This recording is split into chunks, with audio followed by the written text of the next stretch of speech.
Hey there, if your kids are feeling the anxiety and the worry and the heaviness of what's going on in our world right now, then you are in the right place.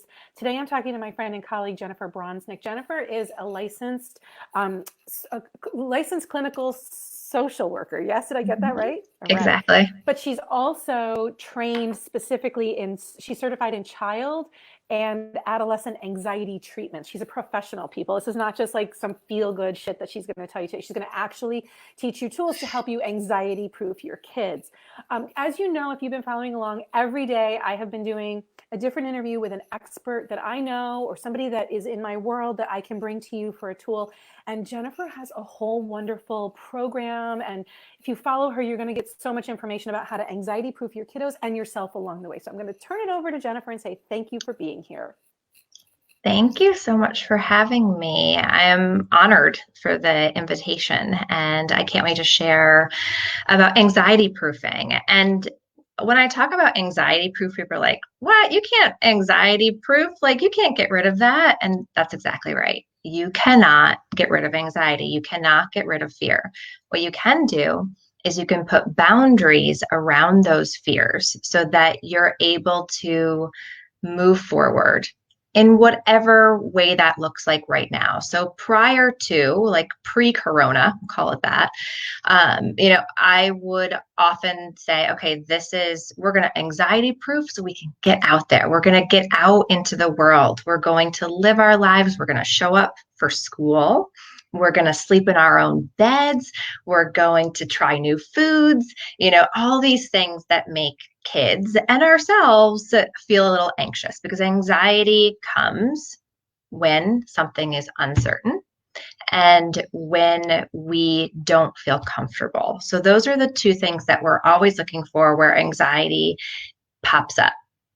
So, right now, we are in a state of global anxiety. This is very different than anything that any of us have ever lived through before, including anxiety treatment professionals. So, I am, learning along the way. But what I have found is that with myself, with my own three children, setting these boundaries around the fears that are coming up. Fear, is this going to last forever? Are we going to get sick? These are normal fears that we're having. And so, what I talk about with my kids, and I've had them make videos with me because that sometimes gets them to, engage a little bit more when they feel like, oh, we're going to, help others or be live or whatever it is. We talk about, this worry part, that anxiety is really ultimately a worry part of ourselves that we all have. We all have this worry part. And when we can understand, oh, this is my worry part showing up. Because right now, most of us, if you're sitting watching me on Facebook, like you're safe, you're home. You're able to, absorb this content. You could go outside, you could sit in the sunshine.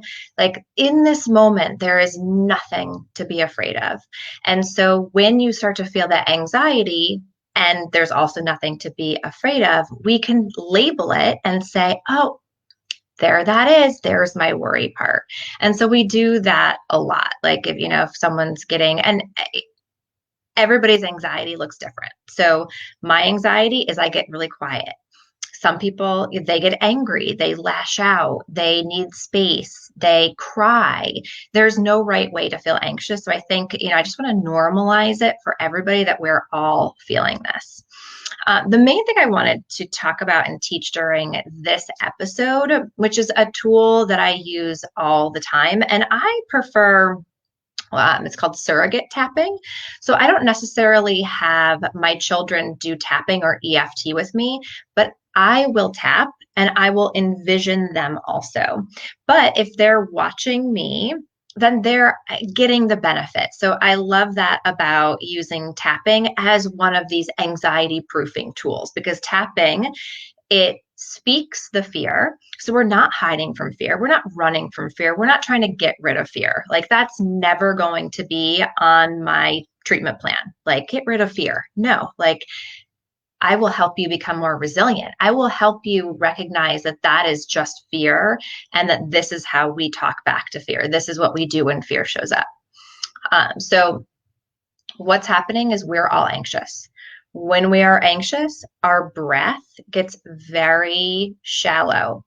Some people even hyperventilate. They get too much oxygen, which causes lightheadedness, which puts our body, in a state of fight flight. So what we want to do is we want to move our body from that state, because that's not where healing is happening. Healing happens in our parasympathetic state. This is that rest and digest state. So we want to move from stress to healing. And we could do that with tapping. So this is just a quick tapping that I do, probably more lately than I have in the past, which is all about opening up constricted breath. And this is sometimes I'll do with new patients who've never come to me for tapping or have no idea what it is, because tapping's weird. Like, we're tapping on our face. Like, why is this helping me? I don't really know. Ultimately, it works. And it works because we are using what's called a bottom-up approach. So typically in therapy, it's top down. We're using our brain, we're talking things out, and then hopefully the body's like, oh, I'm going to heal. This goes the opposite way. So EFT is a bottom up. So we're using our body to clear, to heal. And sometimes we don't even need to speak it if we're, opening up these meridians through the tapping. So the first thing I want you to do is I want you to take a stretch and just lift your arms up, maybe like open up your chest, maybe roll your shoulders back, open up your lungs, imagine, and then just take a breath. Let it out. And I want you to rate on a scale of 0 to 10, 0 being we need to call 911. My breath is so constricted, to 10, that is like the best breath I have ever taken in my life. So the number doesn't matter. I'm going to say mine was probably around a 6. That feels true for me. So write down your number if you want. Some people forget their numbers. Now I just want you to start tapping with me. Follow along. You're going to start tapping on the side of your hand. If you have a situation where you have mobility issues, you could hold this spot. That's fine too. And that's the same for all the points I'm going to walk you through. So you don't have to tap. If this feels more aligned, then please do what feels right for you. You could do it on either side. You could do it on both sides. You cannot do it wrong. So you're just going to repeat after me, even though my breath is constricted at a 6. I deeply and completely accept myself. Even though my breath is tighter than I want it to be at a 6. I'm choosing to fully accept how I feel. One more time, even though I have this constricted breath at a 6. I deeply and completely accept myself. And then we're going to move to the tapping points and just repeating this constricted breath. My breath is constricted at a 6. My breathing is only at a 6. Constricted breathing. My breath is at a 6. My breath isn't as open as I want it to be.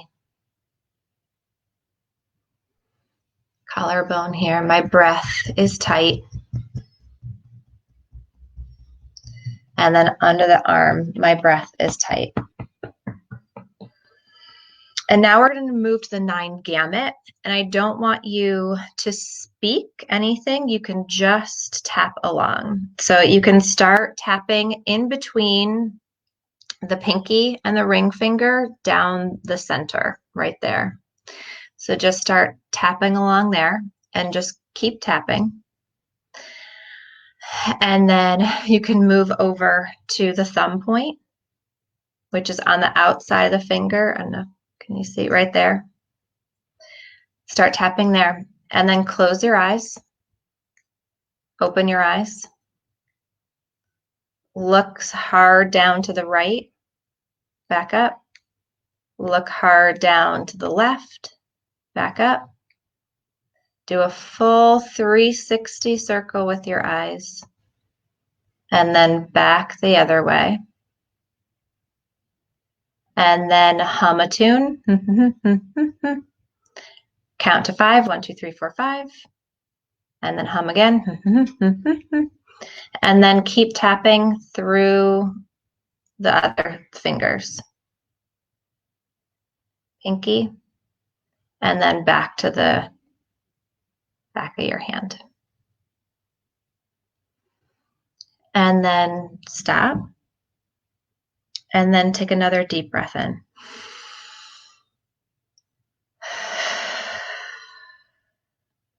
And then rate that breath again. And where was that breath for you?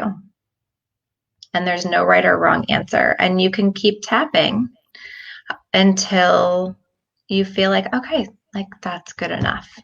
Because the thing that, as a person that works in anxiety that I worry about is people with anxiety go to the hospitals for their panic attacks. And what our hospitals don't need right now are people with anxiety flooding the ER. And not only that, you do not need to be in ERs right now. So if you can find a way, because panic attacks won't last forever. If you're actually having a heart attack, it will continuously show up. Anxiety typically has a peak and then it goes back down again. And so if you can do something like this exercise to calm your nervous system down, to help you to assess, do I really need to go to the ER? So that we don't inundate our hospital system. I mean, the statistics are crazy for the number of people that go to the ER for panic attacks. Like, it is very, very scary. And they're often sent home because most people that come to see me for therapy have been to the ER for a variety of health issues. Oftentimes it's a panic attack because when we are anxious, our heart starts to race. Like, this is the fight flight response. Our heart races. We feel tingly. We get sweaty. We get numb in our fingers and toes. Our digestive system shuts down, or we have diarrhea. All these things feels very, very scary in our body. But if we can begin to say, oh, that's my worry part. Let me do some tapping. Let me calm myself down. If it's a heart attack, you're going to keep sweating. Like, you're going to still have those feelings. So, my rule is always like 20-minute rule before I take the next step, or I talk to someone and say, okay, what's going on here? Because I've had panic attacks my whole life. Like, I understand the feelings, and they are scary, and it feels like it warrants a call to the doctor, but what doctors don't need that right now. They are stressed, they're overworked, they're overwhelmed. So if we can learn to manage our anxiety by ourselves a little bit, we're going to be helping those people in the health professions. And then how do your kids use this, Jen? Do they tap Yeah. too? So when they're feeling anxious? My older daughter will a little bit when her worry part. Thankfully, like, we've had this conversation so often about their worry part. Like, oh, that's your worry part showing up. So like, they don't really have like that panic like I've experienced. Like, they sort of just know what it is. I do surrogate tapping more for them. So I will tap, like, if one of them is having a hard time, like, I will pretend like it's like, what's that movie where they go into like the body? It's sort of like that. Like, okay, I'm going to step in like as if I am them. And what it does is it calms me down and I respond differently. So it's not even about them necessarily. It's me as the, thermostat in the home. When I am calm, when I am centered, when I, have my shit together, everybody else magically does a little bit better. So a big part of anxiety proofing your kids is what I'm hearing. First of all, there's education. Like, you are kind of, Absolutely. there's no there's no mystery to anxiety. Anxiety is something that we talk about in our household. It's something that we experience in our household, and we're not going, there's no shame around it. Like, there's just education. That's the first thing I'm hearing.